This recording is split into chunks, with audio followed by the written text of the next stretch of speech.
모시겠습니다. 안녕하세요. 안녕하십니까? 예. 가만 그 아프간 얘기, 중국 얘기 잠깐 알아보기 전에 이번 주 금요일까지 청취자께 책 선물 드리는 이벤트 진행하고 있거든요. 동학개미의 스승으로 불리는 박세익 전무가 쓴 투자의 본질을 매일 4분씩 추첨해서 선물로 드립니다. 박세익 전무가 전하는 현명한 투자, 행복한 투자법이 담긴 책 투자의 본질 받고 싶은 분은 성함과 연락처 그리고 주소와 함께 짧은 문자 50원, 긴 문자 100원이 드는 샵 9730으로 문자 보내주시기 바랍니다. 자, 전 소장님, 이게 참 영화 같은 일을 요즘 계속 보고 있습니다.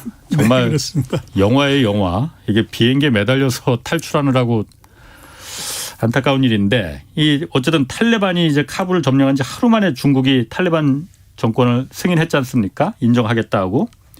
중국 같은 경우에 이 미국의 저희가 보기에는 미국의 패퇴를 굉장히 반기는 것 같아요. 그렇지만 속으로는 지금 생각이 많다고 하는데 중국이 지금 어떤 생각을 하고 있을까요? 17일 날 그 중국의 외교부 대변인 중에서 여성 대변인이 있어요. 화춘잉이라고. 예. 텔레비전에서 많이 보죠. 예, 아주 공격적으로 얘기를 하는데 예. 이제 기자 질문에 답하는 형식으로 예. 아프간의 새로운 정부다 이렇게 이제 얘기를 하면서 예. 이제 인정하는 듯한 이제 뉘앙스를 풍겼는데 예. 이것의 의미는 신장 위구르의 독립을 지원하지 말라는 경고이자 어떻게 보면 시그널이다 이렇게 봐야 될 것 같아요. 그래서 중국은 말씀하신 것처럼 미국이 손대서 실패하고 난 나라에 대해서 속으로 겉으로 좋아할 수는 있지만 내부적으로는 굉장한 리스크가 존재한다는 거죠. 예. 그래서 이제 신장 위구르가 이게 탄자 들어가는 나라와 중앙아시아 같은 민족들이기 때문에 뭐 카자흐스탄, 투르크메니스탄 다 주변에 그렇죠. 있죠. 그때 탄자 들어가는 회사들은 이제 같은 이제 종족이기 때문에 예. 이것이 뭐 신장 위구르라는 게 실크로드를 가보면 예. 끝단에 있지만 거기 있는 사람들이 중국 사람이 아니거든요. 그렇죠. 이슬람 다 이제 민족이죠. 백러시아 사람들 예. 은알도 팔았고. 예. 그래서 동투르키스탄이라는 나라였는데 이것을 이제 1949년에 중국이 강제로 합병을 한 거죠. 예. 그러다 보니까 분리 독립 세력이 항상 존재하고 그래서 이제 뭐 분리 독립 세력들이 정교화된 나라에서는 중국의 영향력이 크니까 예. 내전 상태에 있는 아프가니스탄에 예. 그쪽에 많이 가서 이제 활동을 했죠. 그래서 탈레반 입장에서는 군사력도 모자라니까 이 분리 독립 세력을 이제 훈련시키는 것도 이제 탈레반이 했던 적이 있어요. 그러다 보니까 중국 입장에서는 혹시나 이것이 신장 위구르 독립 세력과 이제 합작하거나 예. 연계해서 지원할 수 있는 가능성을 굉장히 경계하고 두려워하는 거죠. 그러면 그 위구르족들이 그 독립운동하는 그 군사훈련이나 이런 걸 탈레반이 시켜줬다는 그렇죠. 거예요? 같은 순위파라면서 이슬람 그렇죠. 예. 종족 중에서도. 네. 그런데 아까 말씀하시기를 탄자 들어가는 나라가 주변에 많지 않습니까? 그래서 그 탄자 들어가는 나라들이 도와줄 수 있다고 했는데 위구르족이나 그 아프가니스탄은 탄자가 들어가네요. 위구르족은 그럼 거기는 원래 그럼 탄자 들어가는 나라였어요? 그렇죠. 그래서 이제 그게 네. 동투르키스탄인데 이름을 바꾼 거죠. 원래 탄이었었다. 그렇죠. 그리고 이제 문제는 이게 네. 전혀 한족과 다른 이제 종족들이기 때문에 예. 이 2009년에 대규모 이제 그 폭동 사태가 나타났죠. 예. 그래서 한족하고 충돌이 일어나서 그 200명 가까운 사람이 사망하고 예. 거의 1,900명 이상 되는 사람이 부상 입고 하는 대규모 이제 폭동이 일어났고 예. 그 이후에 이제 베이징이라든지 뭐 이제 쿤밍이라든지 주요 도시에서 테러가 일어납니다. 예. 그 테러의 배후에 이제 신장 위구르 그 독립을 하려고 하는 이제 세력들이 예. 이제 그 뒤에 있었던 거죠. 그래서 중국 입장에서는 이제 미국식으로 얘기하면 그 신장 위구르족 입장에서는 독립투쟁이고 예. 이제 중국의 입장에서는 이것은 이제 테러와의 전쟁 이 두 개가 계속적으로 이제 맞붙는 그런 일이 벌어졌던 거죠. 그러면 그 중앙아시아에서 그 탄자 붙은 나라들끼리 서로 친합니까?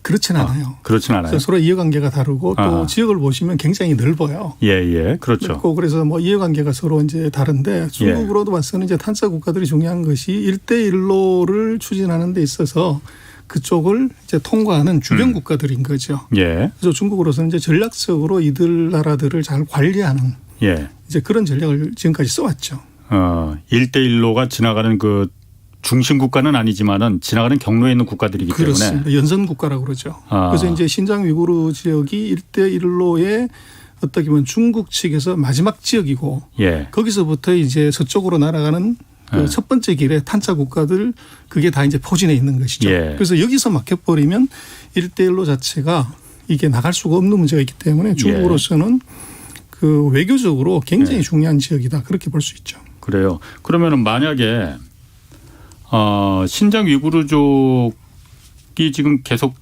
중국으로부터 독립하려고 하잖아요. 중국 정부 입장에서도 가장 그야말로 그 민감한 사항이 그 위구르족이고 저도 옛날에 한번 취재를 거기 가려고 했었는데 굉장히 거기는 거의 뭐 불가능하더라고요. 위구르족이 만약 독립을 하려고 하는 걸 탈레반이 같은 순위파라면서요. 같은 종교적 신념이 같다면서요. 도와준다고 하면은 중국은 어떻게 대응할까요, 그러면? 그래서 이제 그 중국 같은 경우는 이 탈레반 세력이 그 분리 독립 세력을 지원할 가능성에 대해서 가장 우려하고 예. 걱정해요. 그래서 이제 이번 아마 탈레반 정권에 대해서 채찍과 당근을 같이 쓸 겁니다. 예. 지원하지 마라. 지원하면 우리가 가서 폭격한다. 이렇게 얘기할 거고 반대로 지원하지 않으면 우리가 경제적으로 도와줄게. 예. 이제 그렇게 당근을 쓰는데 문제는 지원을 한다고 하더라도 예. 중국이 이제 뭐 이론상으로 보면 중국은 가장 민감한 지역을 이제 세 군데를 꼽는데 하나가 신장 위구르 지역, 예. 그다음 두 번째가 이제 파키스탄하고 인도하고 그 국경 지역, 예. 그리고 이제 대만. 예. 이 세 군데가 가장 중요한 영토 문제가 걸리기 때문에 예. 그래서 이걸 뭐 중국 말로는 핵심 이익이다. 중국은 그렇게 얘기를 하면서 이게 침해받으면 뭐 군사력이든 뭐든 다 동원한다는 얘기를 하기 때문에 예. 만약에 이제 분리독립 세력과 탈레반이 합작을 해서 이제 독립을 하려는 움직임을 보이게 되면 중국은 군대를 보내서 이제 탈레반 세력을 이제 침공을 해야 되죠. 그런데 이제 문제는 뭐냐 그러면 이 탄자 들어가는 국가들이 다가 이제 동질성 또 어떻게 보면 같은 느낌을 갖고 있기 때문에 한 7개 국가 정도 되죠. 그렇습니다. 그래서 중앙아시아로 넘어가는 1대1로의 그 중요한 포지션에 있기 때문에 예. 그 사이에 중국은 우리는 절대로 패권 추구하지 않는다. 평화를 이제 중심으로 간다고 그랬는데 이거를 시건을 해버리고 바로 이제 아프간을 침공을 하게 됐을 때 나머지 나라들이 중국에 대한 신뢰를 완전히 이제 버려버리는 거죠. 나머지 탄자 들어가는 국가들이. 그렇죠. 그래서 그렇게 되면 문제가 되기 때문에 그 아마도 직접적으로 군사적 개입하기가 예. 중국은 굉장히 어려울 거고 그래서 그런 단계에 오기 전까지 아마 중국은 외교적으로 경제적으로 심하게 압박도 넣을 것이고 예. 또 이제 당근을 갖다 흔드는 뭐 아프간이라는 게 뭐 워낙 그 살기가 열악하니까 예. 조그마한 경제적 지원도 이건 뭐 굉장히 필요한 것이고 예. 또 미국 같은 경우는 지금 뭐 철수했는데 거기다 지원할 수는 없으니까 지금 놓고 보면 이제 중국이 아프간 입장에서는 당장 목구멍에 포도청이 이제 풀을 칠하는데 가장 좋은 지원의 대상국일 수 있는 거죠. 그래서 그렇게 보면은 이제 굉장히 복잡한 문제이긴 하지만 중국이 섣불리 아프간에 이 군사적인 행동을 하기는 이제 굉장히 이제 어려운 문제다. 그렇게 볼 수 있을 것 같아요.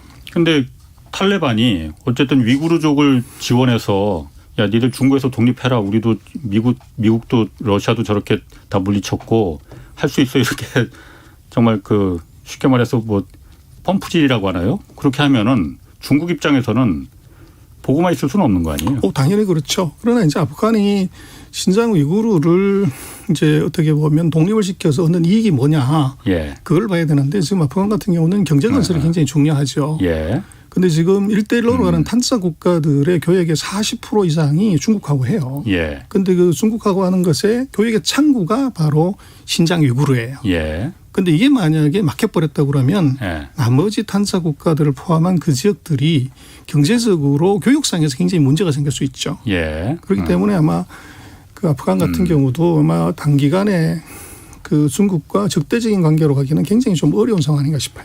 피보다 진한 게 돈이니까. 그렇죠. 뭐 그럴 수 있을 것 같습니다. 그러면은 이런 제가 그러니까 미국이 저렇게 그 갑자기 뭐 갑자기는 아니지만 철군하겠다고 계속 예고는 해왔었어요. 그렇지만 어쨌든 좀 안 좋은 모습으로 도망가듯이 저렇게 철군하고 그런 것까지도 그냥 놔둔 게 지금 이렇게 말씀하신 것처럼 주변에 탄자 들어가는 우리는 같은 피라는 그런 7개 국가들이 있지 않습니까? 이 국가들을 이용해서 중국의 신장 위구르라는 게 굉장히 중국으로서는 아킬레스건이잖아요. 중국을 견제하는 그런 어떤 그 전략으로다가 이걸 있다 뭐 이렇게 볼 수는 없을까요 혹시? 뭐 그렇게도 가정은 할 수는 있지만 현실적으로 그 탄자 들어가는 나라들이 굉장히 열악해요. 네. 그리고 이제 카자흐스탄부터 시작을 해서 주로 이제 원자재들 예. 이런 것들을 이제 팔아서 공업이나 이런 것이 굉장히 취약하기 때문에 농산물이나 원자재를 주로 수출해서 이제 뭐 그 대외 교역을 하는 나라인데 미국 같은 경우가 그런 원자재를 사주거나 이런 이제 대상이 아니에요. 예. 근데 중국은 뭐 세계 공장이다 보니까 최대 인구를 갖고 있고 그래서 원자재나 농산물의 아주 중요한 바이어인 거죠. 예. 그러다 보니까 미국의 영향력보다는 중국의 영향력이 월등히 더 큰 그런 상황이기 때문에 이게 미국의 이 말이 잘 안 먹히죠. 이 지역이. 미국의 말이 잘 안 먹힐 거다. 그렇죠. 그러면 중국은 어떤 아까 당근을 얘기하셨는데 잠깐 좀 이제 경제적인 문제를 얘기하셨어요. 조금 더 구체적으로 좀 어떤 당근을 제시할 수 있을까라는 부분이 좀 궁금하거든요. 그래서 이제 중국 같은 경우는 그 지금까지 썼던 것은 SOC를 건설해 주는 거예요. 1대1로가 원래 그거잖아요. 그렇죠. 철도나 네. 도로나 항만을 이제 건설해 주면서 이 물류 유통을 시키면서 그쪽은 이제 다 내지기 때문에 이제 바다로 이걸 수출하기 어려우니까 그걸 철도나 이제 고속철도를 이용해서 그 고속도로를 이용해서 이 중국이 사주는 이제 물류 체계를 하나 갖출 수가 있고 두 번째는 이제 경제 원조를 하는 거죠.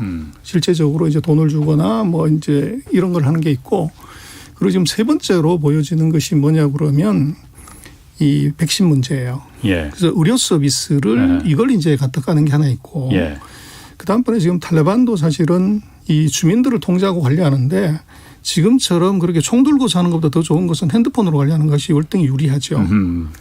그래서 이게 이제 5G 통신망. 그 통신망을 중국이 원조를 하는 겁니다. 그래서 1대1로 국가들이 이제 중국의 통신망을 처음에는 이제 원조를 갖다 공짜로 깔고 그것이 이제 2단계, 3단계 넘어가면 돈을 받는 거죠. 그렇게 해서 그 SOC, 그다음에 일상용품, 그다음에 의료 메디칼, 그리고 네 번째가 통신. 그 네 가지가 이제 원조의 대상이 되는 거죠. 그런데 그 네 가지 다가 후진 국가의 이제 지도자 입장에서는 그걸 쉽게 떨쳐버릴 자기네 돈으로 할 수 없으니까 절실하지. 이게 유혹을 떨쳐버릴 수 없기 때문에 그걸 다 받는 거죠. 대신 그럼 위구르 쪽만큼은 건드리지 마라. 지원하지 말라는 거죠. 그걸 아까 말씀하신 화춘영 대변인도 딱 그 이렇게 말을 했어요. 아프간 영토를 이용해서 중국을 해치는 세력은 용납하지 않겠다. 대신 경제적 지원 탈레반 하겠다. 그 말이 이제 바로 위구르만 건들지 않으면은 경제적인 지원 그 보통 국가로 만들어주겠다. 그런데 이제 중국이 지원을 하겠다. 이걸 이제 당근으로 주는 거예요. 그렇습니다. 그래서 중국 같은 경우는 이제 그렇게 얘기를 또 해야 되는 것 중에 하나는 2008년에도 중국이 올림픽이 있을 때 이제 그 테러 사건이 있었어요. 그리고 지금 이제 내년에 또 중국이 이제 북경 올림픽이 있기 때문에 그래서 이게 지금 테러 사건이 발생을 했다고 하면 이것은 이제 국제적인 이제 주목도 끌게 되고 또 이제 지금 코로나19로 인한 그 거부 사태 그리고 이제 인종 문제까지 같이 걸려 있는데 테러까지 같이 걸리면은 굉장히 이제 삼면초가에 빠질 가능성이 있죠. 그런데 그 지금 이제 그런 테러의 가장 중요한 어떻게 보면 그 가능성이 있는 지역이 바로 이제 신장 위구르 독립 세력들이 절호의 찬스죠. 그렇죠. 거의 이제 뭐 20년 만에 온 기회이기 때문에 그래서 그것들이 이제 중국으로서는 굉장히 이제 관리를 해야 되고 위구르 쪽 입장에서도 이 기회를 절대 놓치려고 하지 않을 것 같은데. 그렇죠. 그러나 이제 그 위구르 자체의 능력으로는 뭐 신장 위구르 지역은 이제 통제가 돼 있기 때문에 안 되고 그래서 외부 세력의 도움을 받아야 되는데 거기에 이제 탈레반 같은 경우가 아프간 같은 경우가 유력한 이제 지원 세력이 될 수 있는 가능성이 있는 거죠. 그래서 그것은 이제 원천적으로 중국을 막으려고 하는 것이고 그것이 이제 유화책, 당근책 뭐 이런 것들을 지금 얘기하는 아마 이유가 아닌가 싶습니다. 제가 그래도 좀 궁금합니다. 지금 어쨌든 미국과 중국이 패권 전쟁이 지금 한창 지금 극에 달하는 시기잖아요. 그런데 미국이 저런 모습을 보였다는 거는 중국 입장에서는 세계적으로 좀 그 체면을 많이 구긴 상태잖아요. 미국이 이걸 다 자기들이 미국이 빠지면은 중국이 그 역할을 대신한다. 중국이 들어온다라는 걸 영향력이 커진다라는 걸 잘 알면서도 이렇게까지 한 거는 너무 손해가 큰 거 아닌가라는 생각도 들거든요. 그래서 뭐 이제 그게 그 지도자의 생각일 건데 그래서 서방 같은 경우는 이제 4년이나 5년의 임기로 이제 그 어공이죠. 예. 어쩌다 공무원이기 때문에 10년, 20년의 장기 플랜을 잡기가 어려운 점이 있고 예. 그리고 뭐 농담으로 그런 얘기를 하지만 뭐 사람 나이 50 넘으면 생각 절대 안 바꾼다는 거지 않습니까? 그래서 이제 70대 넘으신 어르신이 한 번 마음먹은 거 그거 바꿀 수 있냐. 이제 뭐 농담이지만 충분히 이제 그 정치적인 소신 그거를 뭐 이제 확 그 액션을 해버린 그런 상황일 수도 있을 것 같아요. 그래서 뭐 이게 국가의 백년 대계를 보고 하는 거냐. 그리고 이제 미국의 입장에서 놓고 봤을 때 이게 뭐 미국은 뭐 여러 가지 복잡한 세계 경찰 국가라고 그러지만 미국은 거지를 털지 않습니다. 역대로. 거지를 털지 않는다? 그렇죠. 돈 있는 나라를 건드리고 거기에 이득이 될 때 뭔가를 하지. 뭐 이제 지극히 가난한 나라들은 잘 손을 안 대는데 사실 아프간 같은 경우가 미국으로 봤을 때 전략적 가치나 특히 이제 경제적 가치에서 그렇게 큰 의미가 없다. 이제 그렇게 판단한 게 아닌가 싶어요. 그래서 그게 또 이제 중국의 영향이 들어갔을 때 그것이 이제 미국한테 위협이 되는 거냐 아니면 이거 분리독립됐을 때 중국의 위협이 더 크냐 그걸 저울질하게 되면 아마도 이제 중국에 대한 위협이 더 커진다 그렇게 판단하는 거 아닌가 싶습니다.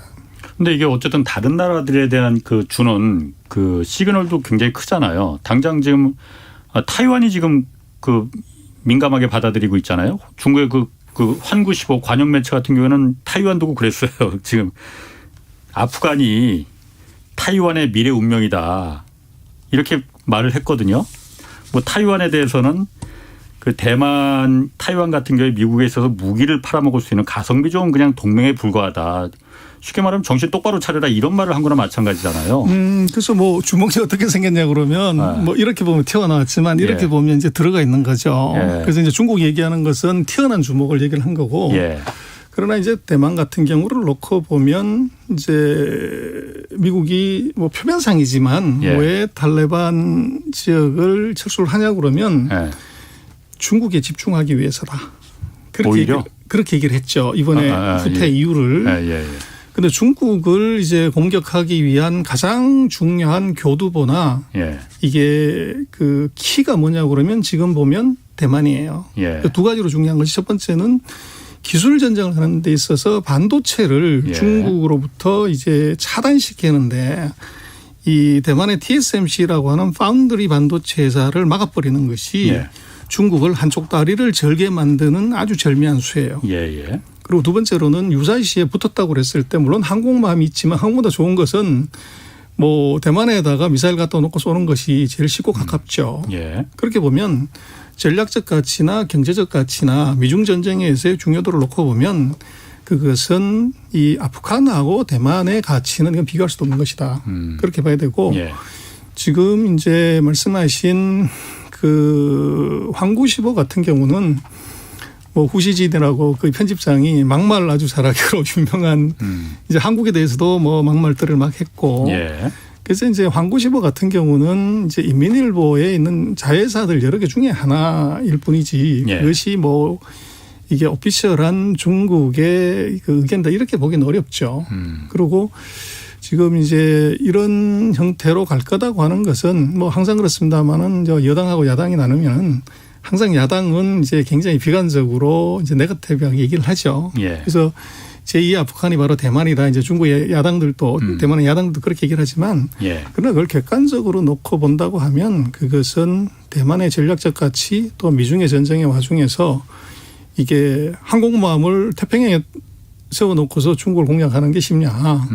아니면 바로 대만의 그 중국의 본토에 코앞에서 거기서 액션하는 게 쉽냐. 그건 불문가지죠. 뭐 물론 그렇지만 그거야 뭐 가능한 일이겠나 뭐. 그래서 뭐 지금 이제 미국으로 봐서는 대만 같은 경우가 이 두 가지의 이제 도랑치고 까지 잡고 돈 줍는 그런 효과가 있죠. 대만을 관리함으로 인해서 기술 전쟁을 할 수도 있고 또 이제 무기 팔아서 돈도 벌고 그리고 이제 중국이 뭐라고 얘기할 때마다 대만을 동원했을 때 이제 중국을 자극할 수 있는 흥분시킬 수 있는 그런 세 가지 패가 대만이기 때문에 그것은 아프간하고 같이 전략적 가치를 비교하는 것은 조금 너무 과소평가하는 거다 그렇게 보시면 돼요. 자, 아프간 상황은 좀 더 좀 지켜봐야 될 것 같고 다음으로 좀 중국 그 문제 좀 다른 거 좀 넘어가 보면은 최근에 그 JP 모건 여기가 중국에 원래 그 은행을 합작해서 갖고 있었다고 해요. 그런데 지분을 100% 그러니까 갖는 증권사를 열었다고 하잖아요. 그러니까 JP 모건이 전부 100% 갖고 있는 미국 자본이 이거 원래 이게 처음 있는 일 아니에요? 그렇습니다. 이제 중국은 원래 33%, 그다음에 51%. 그러다가 이제 JP 모건이 거기 20%를 더 올려서 71% 지분을 가졌다가 지금까지 이번에 이제 29%를 더 사서 100%로 이제 된 거죠. 그래서 이제 뭐 중국 공산당이 이게 월가하고 연애를 한다. 그래서 필요한 자금을 월가로부터 아이비들로부터 많이 이제 받았고 또 중국의 뭐 중요한 은행들 또 이제 뭐 화학회사, 통신회사들을 다 홍콩이나 미국에 상장할 때 그 주관사가 리드 매니저가 다 이제 미국의 아이비들이었죠. 그래서 이 공산당과 월가는 연인 사이다. 그렇게 이제 얘기를 하는데 제가 볼 때는 이게 지금 JP 모건은 이게 연인이냐 맥이냐 이제 이렇게 봐야 되는데 제가 볼 때 맥인 것 같아요. 그래서 맥이 한 마리 집어넣었을 때 다른 물고기들이 긴장을 해서 활발하게 움직일 수밖에 없는. 그래서 이제 뭐 100% 지분을 가진 증권사 뭐 최초다 그러지만 이미 이것은 2020년 4월 달에 중국이 11개 업종에 대한 금융 완화 조치를 하면서 대외 개방을 했어요. 그래서 보험사, 자산운용사 그리고 지금 이제 이 증권회사 요것은 100%까지 지분 가진 회사를 허용을 해줄게. 그 얘기를 이미 했고. 작년에 이미 그러니까 말은 했군요. 그렇죠. 그리고 이번에 이제 신청해서 100%를 서로 눈치 보고 안 하다가 JP 모건이 가장 먼저 한 거죠. 한 거고 이미 중국 같은 경우는 51% 대주주가 그 외국인 회사가 합작이지만 있는 회사가 4개가 있어요. 그래서 이게 UBS, 골드만삭스, 모건스탠리, 크레딧 스위스는 중국하고 합작해서 51% 지분을 갖고 있는 회사가 있고 최근에 보면 이제 노무라라든지 다이와라든지 DBS 같은 이제 일본계들도 이제 51% 지분을 가진 회사가 있어요. 그래서 얘들도 이제 뭐 지분을 올리는 것은 시간의 문제고 그러나 이제 JP 모건을 여기다가 이제 넣었다고 하는 것 자체가 첫 번째는 그 굉장히 묘한 시기에 최근에 이제 중국의 그 미국에 상단된 이제 플랫폼 기업들 주가가 대폭 떨어졌어요.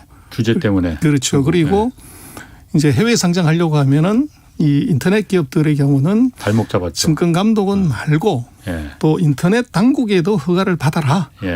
그리고 지금 이제 해외 상장하는 그 구조가 VIE 구조라는 가변이익 실체 구조라는 것인데 이것도 검토하겠다. 그렇게 되면 이제 해외 상장한 VI 구조들이 다 상장 폐지되는 거 아니냐?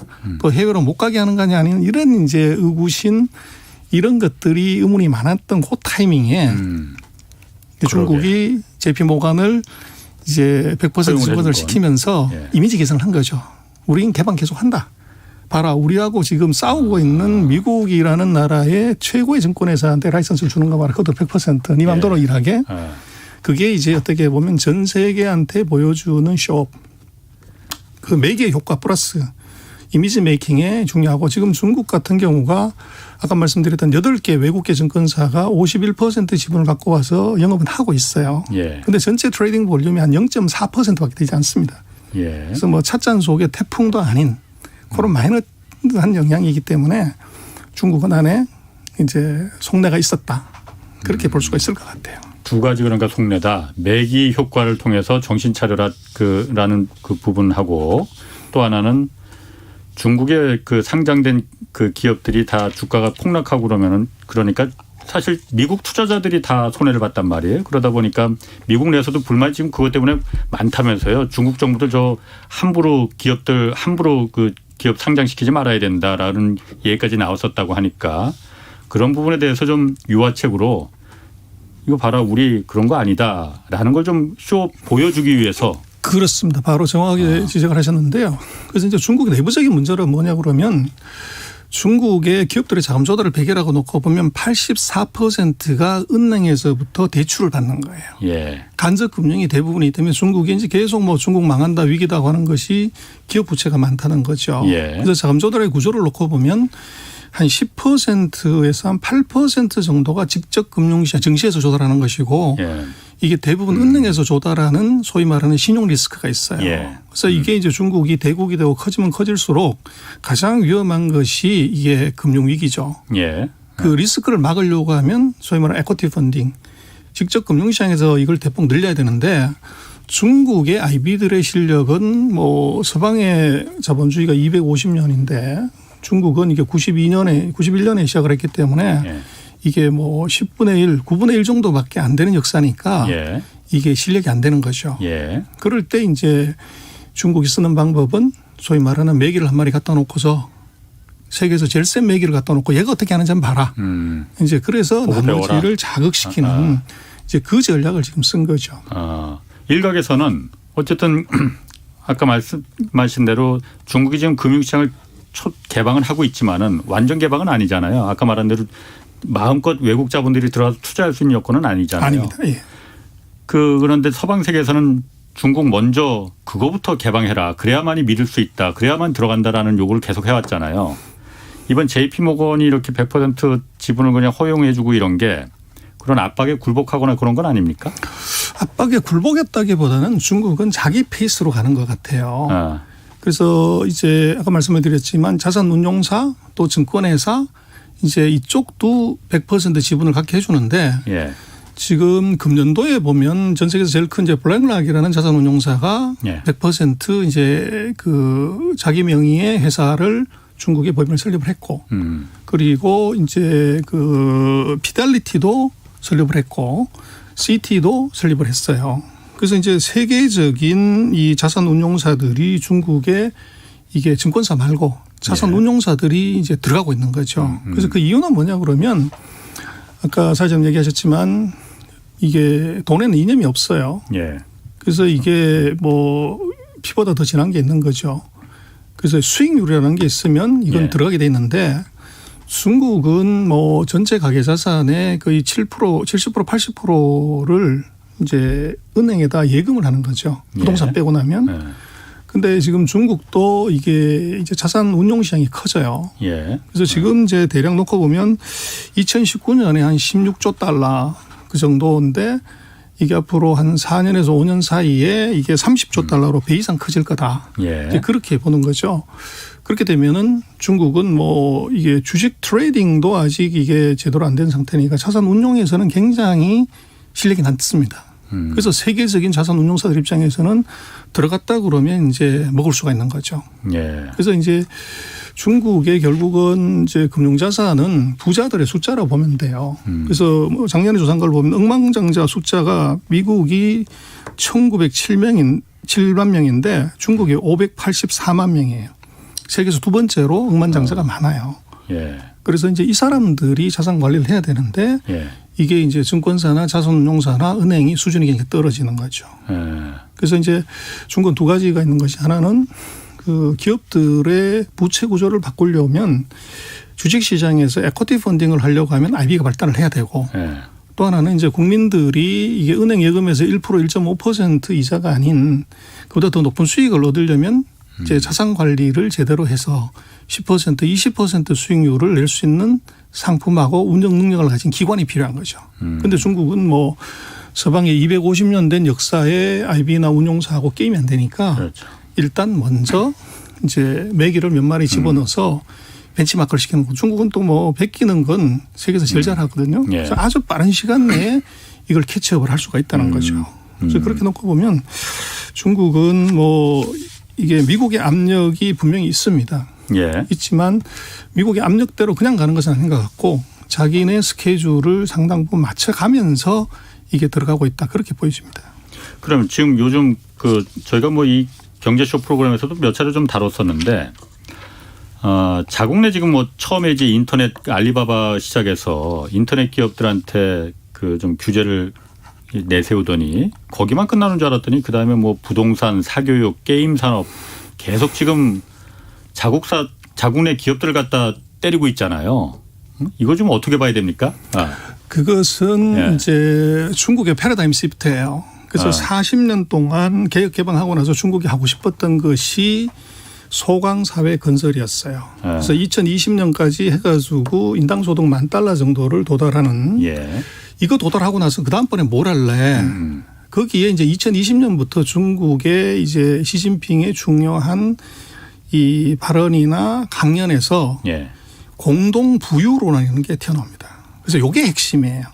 소강 사회에서 공동 부유론으로. 그렇죠. 예. 이걸로 이게 바뀐다는 것은 앞으로 이제 최근 40년 동안은 절대 빈곤을 없애고 배부르게 밥 먹는 것이 2020년으로 끝났고 예. 2021년부터 새로운 시작은 이것이 같이 잘 먹고 잘 살자고 하는 공동 부유론인데 예.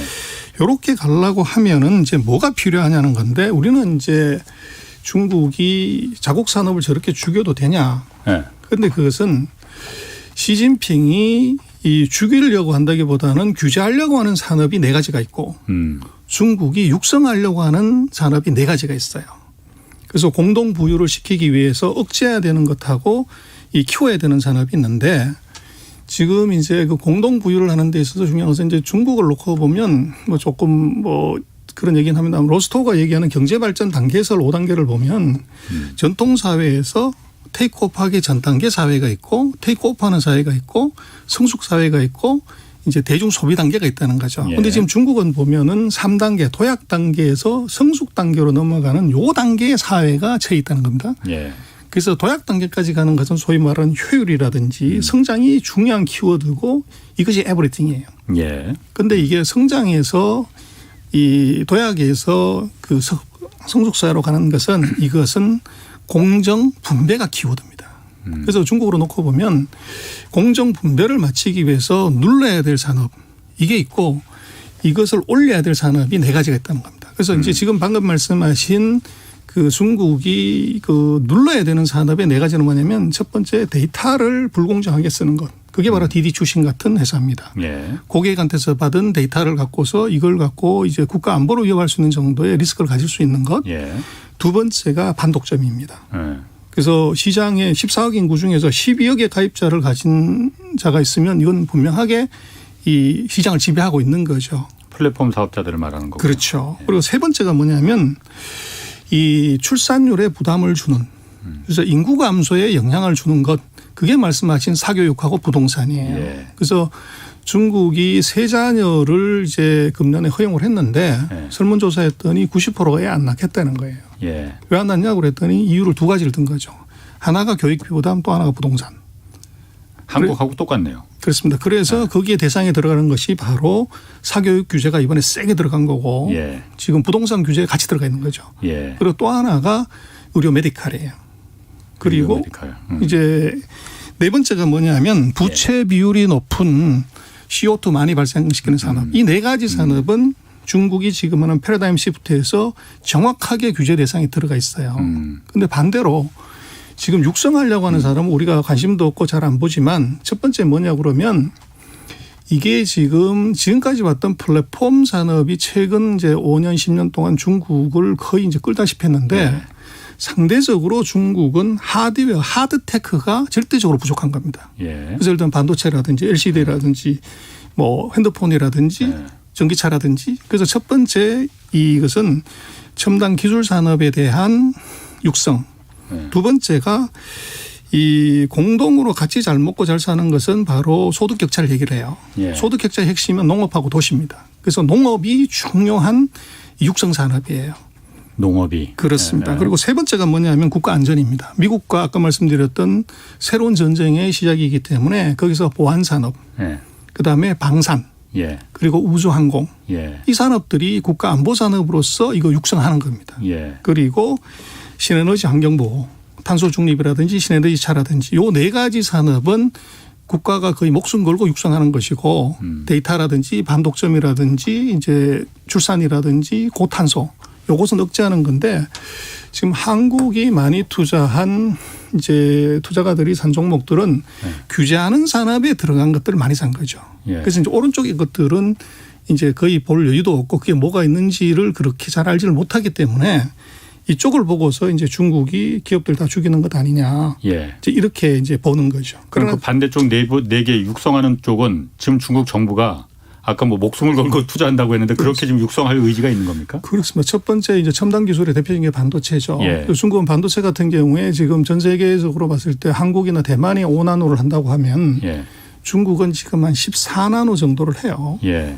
이제 기술 단계로 보면 4단계 정도 뒤져 있는데 중국은 14나노보다 훨씬 더 이제 기술력이 떨어지는 28나노 정도만 개발을 해도 10년 동안 법인세를 면제해 주겠다는 겁니다. 예. 25%를 순이익률이 25% 좋아지는 거죠. 그래서 금년도에 중국의 반도체 회사들의 주가가 최근에 굉장히 좋아요.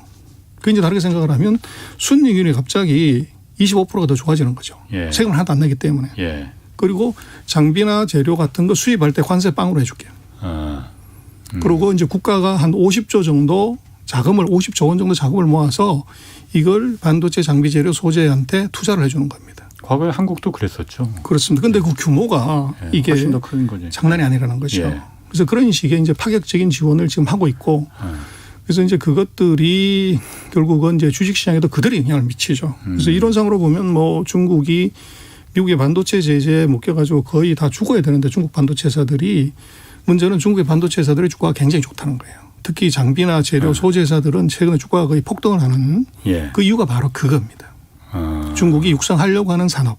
그걸 봐야 되는 거군요. 그렇습니다. 그래서 지금 중국 같은 경우도 보면 그 전기차나 배터리 이것도 이제 주가가 폭등하는데 그 이유가 뭐냐 그러면 지금 이미 중국이 전 세계 전기차 시장의 41%가 중국이에요. 예.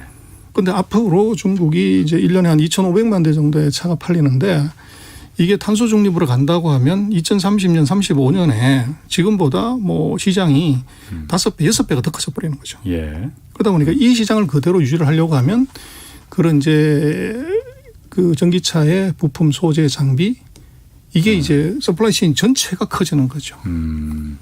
지금 여기 그 유튜브 댓글에 뭐 스마트 K 님도 그 중국은 다 계획이 있구나 이렇게 댓글을 써주셨는데 제가 지난번에 그 안유아 그 성균관대 교수도 나와서 비슷한 얘기를 하셨어요. 중국이 저런 이유가 다 그런 부분이다라고 아까 말씀하신 4개 산업을 지금 여태까지는 중국이 여태까지 지금까지 커오는데 그 4개 산업에 주도해서 이제 끌어왔는데 이제 어느 정도 커지니까 지금부터는 성장이 목적이 아니고 분배 다 같이 잘 살아야 된다. 빈부격차가 정말 중국이 지금 보면 뭐 말도 안 되게 그야말로 그 벌어져 있는 경우가 많잖아요. 이걸 좀 같이 왜냐하면 그럼 이게 저 공산당의 안위까지도 문제가 될 수 있는 거지 않습니까? 그러다 보니까 이걸 빈부격차를 줄이는 쪽으로 지금 이쪽은 간다라는 부분은 저는 사실 좀 그 얘기 들으면서 중국이 저런 나라였나? 솔직히 말해서 그런 생각이 좀 들거든요. 우리가 좀 뭐 이런 말까지 좀 그렇지만 좀 솔직히 좀 부럽더라고요.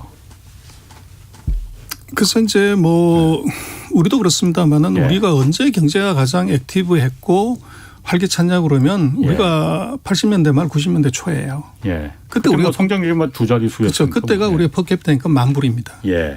그때가 가장 경제적으로 활력도 있고 그런데 중국이 지금 딱 만불이에요. 예. 그러다 보니까 여러 가지 이제 플랜을 많이 세우고 의욕에 차 있는 거죠. 예. 그 차 있는 의욕에서 국민들을 더 이제 확 끌어당기려고 하면 예. 거기에 이제 국가적인 아젠다를 하나 줄 필요가 있는 겁니다. 예. 그래서 빈부격차의 이 문제는 등소평에 얘기하는 흰 고양이든 까만 고양이든 관계없이 돈 먼저 벌어서 잘 살아라 하는 것 예. 이거 수정한다.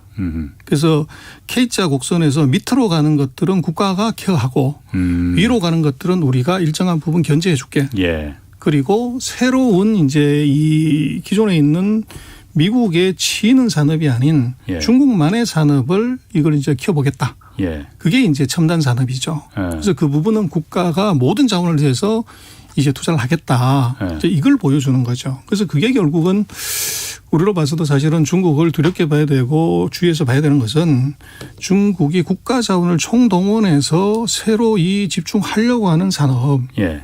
이거 두렵게 봐야 되는 거죠. 그래서 우리는 뭐 중국이 짝퉁 국가 우리보다 이제 뭐 기술력이 많이 떨어지는 나라 이렇게 보지만 얘들이 지금 인공위성을 쏘잖아요. 달나라를 가고 화성을 간다고요. 예.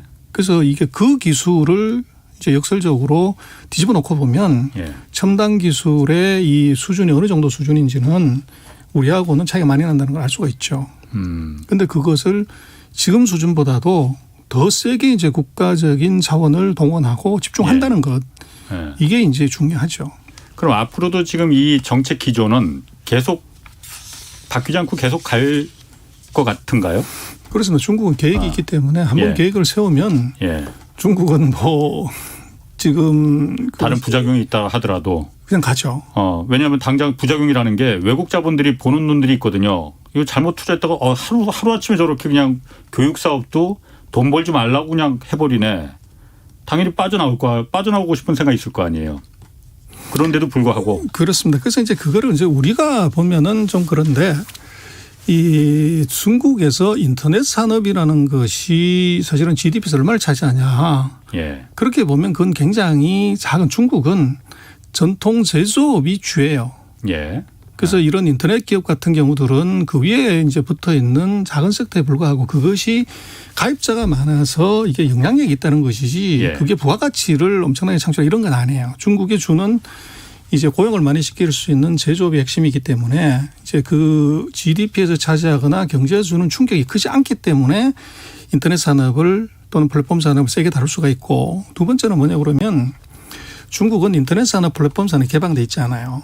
예. 그래서 그렇죠. 이걸 제재하거나 뭘 하더라도 그 파이가 중국 네. 안에 있는 것이 밖으로 유출되거나 외국이 가져가는 게 아니에요. 예. 그러다 보니까 그 안에서 분배를 3대 7로 하든 것을 6대 4로 하든 5대 5로 하든지 파이가 국내 안에 있는 겁니다. 예. 그래서 말씀하신 것처럼 분배를 이것을 7대 4 지금 뭐 IT 기업 같은 경우 9대 1이잖아요. 위너 텍스 5이기 때문에 예. 그것을 8대 2, 7대 3, 5대 5로 나누더라도 예. 이것의 파이의 외부 유출이 없기 때문에 중국은 지금 개방되기 전에 과감하게 액션할 수 있는 거죠. 거기에 이제 투자가들 입장에서는 그 중국이라는 이 시진핑 리스크를 그대로 이제 안는 거고. 그래서 이제 우리는 그 중국의 기업이라고 하는 것이 중국이라고 하는 것을 미국에 상장된 중국 기업이 그렇다는 것이고 지금 아까 말씀 규제하는 4가지 산업은 대부분 다가 미국에 상장된 중국 기업들이에요. 그렇죠. 예. 그런데 지금 후자에 중국이 육성하려고 하는 산업들은 중국에 상장된 미국 기업이 아니고 중국 본토에 있는 기업들입니다. 예. 예. 그래서 우리가 그 중국의 패러다임 시프트를 그걸 정확하게 볼 필요가 있는 거죠. 그래서 뭐 투자의 경우에도 있지만 정부하고 맞서지 말라. 예. 이제 그렇듯이 이제 중국 정부가 규제하려고 하는 산업에 계속적으로 미련 갖는 것은 조금 그렇고 이 시간이 필요한 거죠. 그래서 그 산업을 죽여 없앤다거나 이런 것이 아니라 분배 비율을 바꾸는 거기 때문에 예. 거기서 비율이 올라가는 놈은 좋지만 기득권을 가진 거대 기업들은 비율이 무조건 낮아지게 되는 거죠. 그럼 국내에서도 지금 그 중국 그 투자하는 분들 많이 계신데 지금 이 부분을 좀 잘 보셔야 되겠군요. 앞에서 여태까지 우리가 전통적으로 투자해왔던 그 앞에 4가지는 하면은 이제 내리막길인 거고 뒷부분에 전통적으로 중국 정부가 육성하려는 아까 말씀하신 농업이나 탄소 중립이나 또 이런 부분에 대해서 투자하는 게 훨씬 더 그러니까 좀 생각을 해보셔야겠군요. 그렇습니다. 그래서 이제 그걸 좀 봐야 되는 것이 우리는 그 중국에 이런 규제 리스크가 있는데 예. 중국의 외국인이 중국 본토에 주식을 투자를 할 수 있어요. 후션강통이라고. 예. 우리나라 개인들 살 수 있는데 작년 7월 이후에 6월 말에 그 사건이 터졌고 7월 8월에 계속적인 규제가 나왔음에도 불구하고 중국 본토로 들어가는 외국인 자금은 매달 감소된 적이 없어요. 그래서 6월 달에도 보면 2조 6천억이 들어왔고 7월 달에도 1조 9천억, 8월 달에도 3조 3천억이 계속 들어와요. 순유입이에요. 그래서 그냥 언뜻 생각하기에는 그래서 이제 믿을 수가 없으니까 안 들어갈 것 같은데. 그렇죠. 그래서 그게 뭐냐 그러면 미국에 상장된 플랫폼 기업들이 문제가 된 것이지 예. 아까 말씀드렸던 4가지 중국이 지금 육성을 하려고 하는 전통 제조업 또는 첨단 기술 산업은 미국에 상장된 게 아니에요. 그렇죠. 그러다 보니까 이쪽 주식을 사려고 계속 들어오는 거죠. 그런데 우리는 이제 미국에 상장된 미국 주식을 사실은 산 거죠. 예. 그래서 그걸 이제 중국 전체로 해석을 하다 보니까 그런 오해가 지금 생기는 거고 그래서 그것은 조금 이제 자세히 들여다볼 필요가 있고 냉정하게 볼 필요가 있다. 그렇게 이제 볼 수가 있을 것 같아요. 이렇게 생각하는 분들도 있습니다. 그러니까 내년이 지금 시진핑 주석이 지금 연임하는 그 굉장히 중요한 그 시기라면서요. 그래서 그 시기에 맞춰서 중국 인민들한테 어쨌든 그 시진핑이 거의 지금 모든 권력을 독점하다시피 지금 하고 있지 않습니까? 이 부분을 좀 연장하기 위해서 13억 중국 인구를 갖다가 아까 말씀하신 대로 빈부격차 없애고 좀 다 같이 잘 사는 사회, 그래서 좀 우리말로 말하면 좀 표를 모으는 그런 정책 아니냐. 시진핑 연임이 결정되면 또 바뀌는 거 아니냐. 그런 생각은 어떻습니까? 뭐 그런 것도 있을 수 있는데요. 그러나 이제 지금 2022년에 이제 10월 달에 중국이 20차 당대회를 하게 되는데 거기서 시진핑의 연임은 이미 뭐 어떤 경우를 보더라도 그것은 확정이 되는 거라고 봐야 되는데 첫 번째는 통상 과거 같은 경우는 후보자가 나와야 돼요. 대안이 있다고 하면. 근데 이때쯤에서. 그렇죠. 그래서 총리나 이제 부주석을 키워야 되는데 후계자가 지금 없어요. 안 키웠다는 거죠. 그것은 이제 계속 자기가 하겠다는 얘기고, 또 현실적으로 보더라도 지금 2018년에 이미 이 3년임을 할 수 있는 규정을 없앴기 때문에 이것은 뭐 자연스럽게 그대로 갈 수가 있어요. 그리고 이제 지도자로서의 그 결정적인 하자가 있어야 되는데 굉장히 시진핑이 운이 좋은 것이 코로나19에서도 이게 발병을 했지만 결과적으로는 전 세계에서 유일하게 플러스 성장을 했단 말이에요.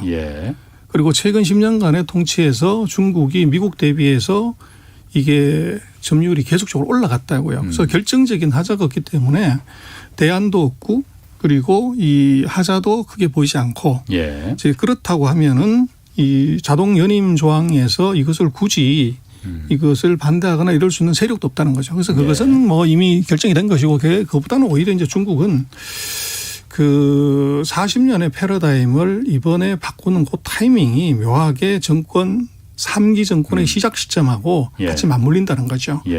그리고 거기에 이제 플러스해서 그런 이제 소위 말하는 아젠다를 새로 바꿔주는 것, 그것은 뭐 굉장히 중요한 의미를 가지고 있고, 그래서 그게 자체가 뭐 표를 얻어서 인심을 얻어가지고 정권을 연장하기 위한 거다. 그렇게 볼 수는 물론 있긴 하지만 이미 이론상으로 놓고 보면 이건 확정이 돼 있기 때문에 이것은 가는데 거기에 플러스 역설적으로 떡을 하나 더 주는 아젠다를 바꾸는 아마 그런 걸로 봐야 돼. 그보다는 오히려 이제 중국으로서는 이제 미국과의 전쟁 과정에서 이제 진짜 전쟁을 해야 되는 상태에서 내부적인 단합하고 또 국민들에게 새로운 희망을 준다는 의미에서 아젠다를 그렇게 파낸 것 같아요. 그런데 그 아젠다는 2035년, 2050년 이게 다음번 15년, 30년의 아젠다이기 때문에 지금 이것은 바꿀 수가 없어요. 그래서 그대로 이제 갈 가능성이 굉장히 높다. 그렇게 보면 지금 말씀하신 규제산업, 육성산업은 적어도 상당 기간 동안은 이건 뭐 이게 집권 기간이 바뀌든 안 바뀌든 이건 이제 그냥 갈 수밖에 없는 이제 주제가 아닌가 싶습니다. 40년간의 그 산업 구조의 그 아젠다를 한순간에 바꿀 수 있는 중국이 어떻게 보면 참 무서운 나라기도